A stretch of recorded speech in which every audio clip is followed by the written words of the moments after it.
Putriana Pavitri Nuraini. I'm from the class 10 Pharmacy 2. And then, I will deliver the text of P5 about the river of life. Di sini saya akan menyampaikan tugas saya P5, yaitu Sungai Kehidupan, dan sekarang saya akan mempresentasikan tentang tugas saya ke kalian semua. Ini dia hasil dari tugas saya.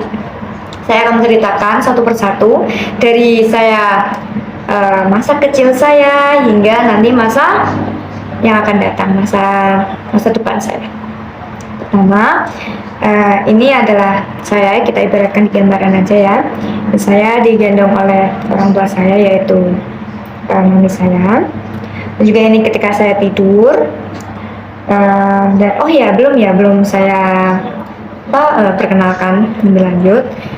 Saya lahir pada tanggal 26 bulan Oktober 2006. Saya lahir di Margorejo, Kecamatan Pati, tepatnya di RT 1 RW 1. Dan juga saya nggak lahir di puskesmas atau rumah sakit, tapi lebih tepatnya saya lahir di bidan. Dan juga saya alhamdulillah lahir dengan kondisi selamat dan utuh, alhamdulillah ya. Dan juga berjalannya waktu saya besar, terus saya diajarkan berbagai hal, pengalaman baru seperti berbicara, merangka, dan sebagainya. Berjalan waktu pun berlalu ya. Terus saya juga dilatih sepeda, naik sepeda ini ada kecil banget tuh, kecil. Dan juga ada main sepatu roda, dan juga ada main berbagai macam, tapi nggak saya tempelkan di sini. Terus berjalannya waktu, saya masuk di TK anak-anak pada tahun 2012 sampai 2023. Di situ saya di TK itu selama 1 tahun. Biasanya kalian juga ada yang 1 tahun, 2 tahun, ada yang lebih juga kan, pasti dititipkan atau orang tuanya juga kerja nggak bisa ngurusin, jadi dititipin di TK juga bisa kan. Tapi saya di sini 1 tahun di Taman Kanak-kanak, tepatnya di TK Mandi Putra. Semoga kalian tahu ya TK-nya di mana. Dan juga saya di TK Mandi Putra diajarkan berbagai macam pengalaman, hal yang baru bagi saya, karena itu dibilangnya usianya juga dini ya, baru umur berapa, 6 tahun saya masuk di TK. Situ saya mendapatkan pengalaman baru dan seperti mengenal huruf, mengenal angka, mengeja, dan bernyanyi juga, bernyanyi dalam bahasa Indonesia dan juga bahasa Inggris, mengenal nama buah, nama hewan dalam bahasa Inggris juga. Dan juga di TK Mandi Putra saya mengikuti lomba menggambar dan juga mayoret drum band, itu saya menjadi mayoretnya. Dan juga ya saya banyak menghabiskan waktu bersama teman-teman bermain, ya sewajarnya anak-anak bermain. Dan juga 1 tahun berlalu saya masuk di SD pada tahun 2013. Saya mulai masuk di SD sekolah dasar itu di SD Merdeka 02. Dan juga saya mulai belajar dan menghafalkan perkalian, pembagian, menghitung, dan sebagainya. Dan saya juga di SD mengikuti lomba, juga menyanyi dan membaca puisi. Ekstra saya di SD itu adalah menari. Saya dibilang cukup menyukai menari, jadi saya mengambil ekstra menari di SD. Dan juga saya di SD sangat senang banget ya, sangat senang sekali karena mendapatkan teman-teman yang begitu happy, enjoy. Dan juga pada saat saya kelas 5 di SD, saya melahirkan seorang putri cantik, itu adalah adik saya, dan saya sangat bahagia banget itu pas kelas 5. Ya bersyukur banget sih dapat adik perempuan lagi, kan pasti bisa nanti pas udah besar diajak kayak nggak bertukar pengalaman juga bisa. Terus waktu pun berlalu di SD ya, sangat menyenangkan. Habis itu saya di SMP. Saya masuk di SMP itu pada tahun 2019 sampai 2020 di SMP Negeri 7 Pati. Di sini awal saya masuk tuh saya melalui banyak rintangan ya, karena rintangan saya di pertemanan, karena saya SD itu di desa, dan setelah saya 6 tahun sekolah di desa ya di desa lah, terus saya pindah di kota, yaitu di SMP Negeri 7 Pati, dan itu hanya saya satu-satunya murid dari SD Batikan yang sekolah di SMP 7 Pati, dan itu cukup sulit ya pertemanannya. Tapi alhamdulillahnya saya dapat menyesuaikan lingkungan sekitar dan berteman baik, dan juga bersyukur banget ya karena alhamdulillahnya saya mendapatkan teman-teman yang baik juga dan mengerti. Dan tapi sayangnya ya guys ya, pada awal pertengahan akhir kelas 7 dan awal kelas 8 itu kita mendapatkan melanda COVID ya guys ya. Selama kurang lebih 2 tahun juga kita di rumah, nggak sekolah, kelas 8 dan 9, dan itu kita menganggurkan banyak pengalaman juga, tapi bersyukurnya kita bisa melewatinya dengan alhamdulillah dengan lancar, dan alhamdulillahnya COVID juga udah menurun. Dan di SMP ini saya mau menyampaikan satu hal kalian, kalau misalnya ada yang bullying ataupun apapun itu yang membuli teman-teman ke kalian, jangan membuli lagi ya, soalnya kita juga sebagai manusia mempunyai perasaan masing-masing dan juga mempunyai mental juga yang berbeda-beda. Jadi kalau kalian masih seperti itu, tolong dirubah sikap kalian, karena bullying itu tidak baik ya guys, bisa mengganggu mental juga, terus kehidupan juga sehari-hari itu pasti mengganggu mereka. Jadi jangan ya, stop bullying, pokoknya stop bullying. Oke, kita berlanjut. Habis di SMP, alhamdulillahnya saya diterima di SMK 4 Pati. Saya di SMK 4 Pati itu pada tahun berapa ya? Berarti 2022 ya, 2023. Di sini saya melanjutkan sekolah, dan saya alhamdulillahnya diterima di jurusan farmasi. Sekolah ini saya mendapatkan pengalaman banyak ya, banyak hal baru, menemukan banyak teman juga, banyak orang baru yang datang di kehidupan saya, terus banyak tantangan-tantangan juga, karena farmasi juga kan bagian dari ilmu yang sulit ya, karena kita juga belajar ilmu ilmiah juga, ilmu kimia dan sebagainya. Pokoknya banget ya, harus siap mental banget kalau di farmasi, tapi insya Allah saya akan bertahan. Dan juga setelah di SMK saya belum banyak, maksudnya belum akan banyak cerita lebih dalam, karena saya di SMK juga baru 1 tahun, belum menjalankan, kurang 2 tahun lagi ya saya lulus. Dan di sini saya akan memberikan kalian dan saya akan menceritakan tentang perjalanan lebih lanjut saya ketika di SMK.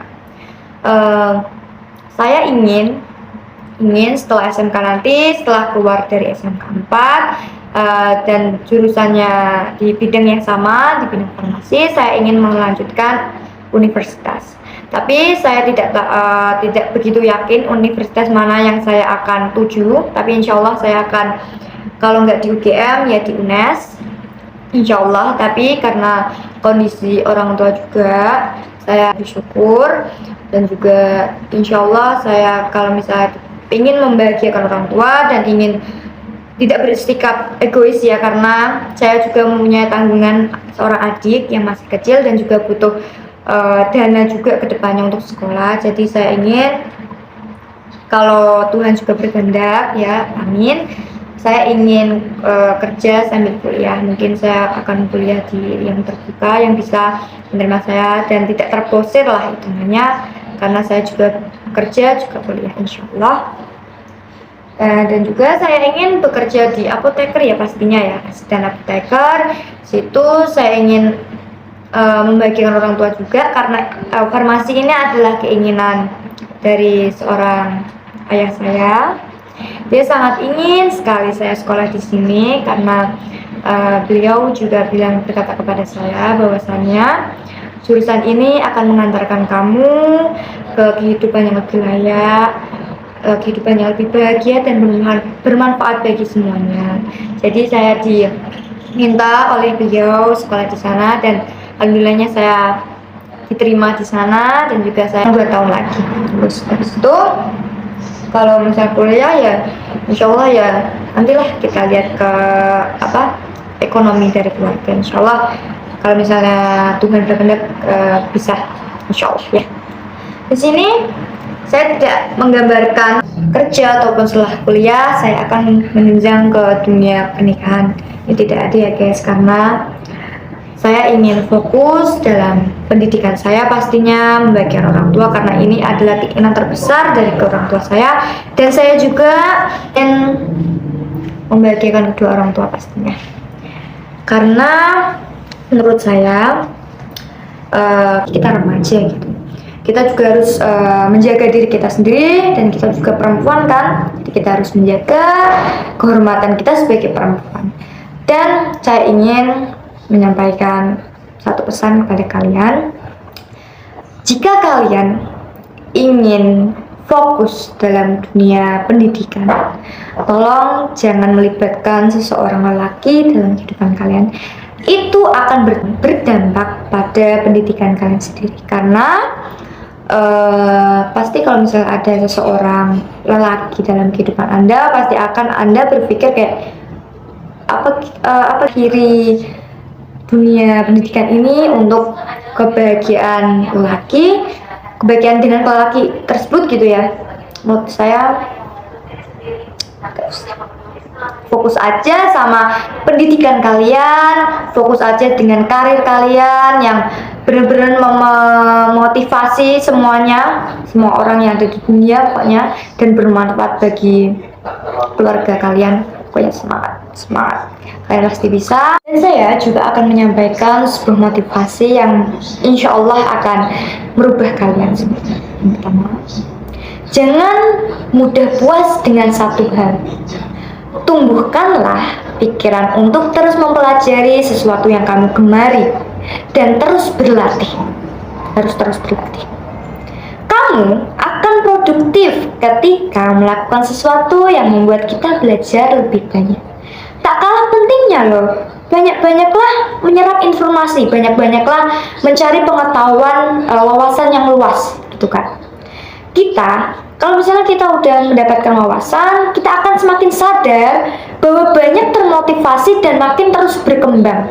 Karena kita kalau misalnya tidak mengambil wawasan yang luas ke depannya, kita akan mengetahui hal-hal itu aja gitu loh. Kayak misalnya contohnya saya jurusan farmasi, saya harus melakukan sosialisasi kepada orang-orang dan memotivasi diri saya sendiri, karena farmasi itu adalah jurusan yang tidak gampang ya guys ya, karena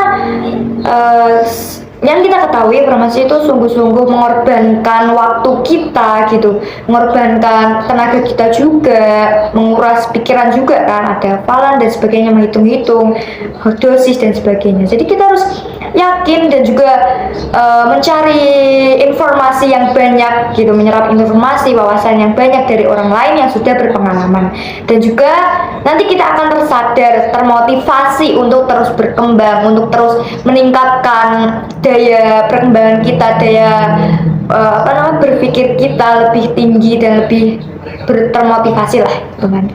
Dan juga saya akan menyampaikan lagi, ini dari Maudy Ayunda, pasti kalian tahu dong siapa. Kata-katanya begini: rasa bosan pasti menghampiri setiap manusia. Hanya saja yang berbeda ialah bagaimana orang tersebut mengelola rasa bosan tersebut. Tipsnya dari Maudy Ayunda, Cobalah evaluasi apa yang kamu capai dalam hidup kamu, tanamkan visi apa yang akan terjadi dalam hidup kamu beberapa tahun yang akan datang, dan juga prinsiplah untuk tentram di benak kamu, maka semangat akan muncul kembali. Terima kasih semuanya yang sudah menonton video saya. Saya Riana Putri kali ini mengucapkan terima kasih kepada semua. Semoga kata-kata saya termotivasi untuk kalian semua. Dan untuk saya juga mohon maaf kalau misalnya ada sekiranya kata-kata yang kurang berkenan atau saya yang salah-salah, saya mohon maaf. Dan juga pastinya jangan lupa di like, di share kepada teman-teman kalian supaya memotivasi teman-teman kalian semua. Oke, bye bye, thank you for watching, selamat menonton.